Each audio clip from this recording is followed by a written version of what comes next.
Kreu i qeverisë Edi Rama ka siguruar nga fushkruja se të gjithë familjet e përmbytura do të marrin dëmshpërblimin, ndryshe nga më parë, kur sipas tij qeverit nuk janë kujtuar për të prekurit nga këto fatkeqësi.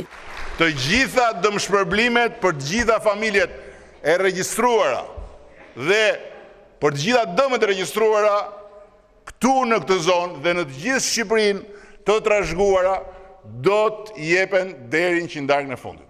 Rama i ka konsideruar përmbytjet si zemërim të natyrës, por ai lidhi ato me shkatrimin që la pas qeverisja e kaluar.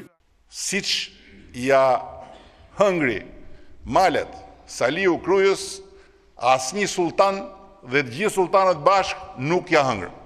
Gjatë dhënies së dëmshpërblimeve, Rama nuk kurseu as batutat me banorët. Do të kesh besimin më të madh, jo sot, po në qershor do të shohim tash. Ta japim sukseset me teshë. Hajde, kalojmë dimrin pa ulak herë, kjo është kryesorja. Puna është mos ta vinë dhe ata që s'janë përmbyt. Atyre çfarë i bëjmë? 85% e rrjetit ishte në moshën e Vangjur Dakos. Që në kohën kur u bë elektrifikimi, bile pak më herë, në fakt se ky është përpara elektrifikimit. Prandaj bin qafë.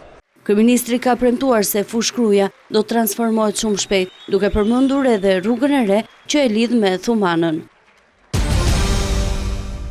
Pikërisht ditën kur qindra familje u përmbytën në fushkruj, Edi Rama shkoi në New York për ekspozitën e tij të pikturave. Në kulmin e fatkeqësisë, Rama i braktisi banorët. Ka 4 vjet që hedh para për luks, për zyra, për palma, për makina, për ekspozita pikture, për të parë basketbol, për fundjavë me gjushin, për shëtitje në për stadiumet e botës.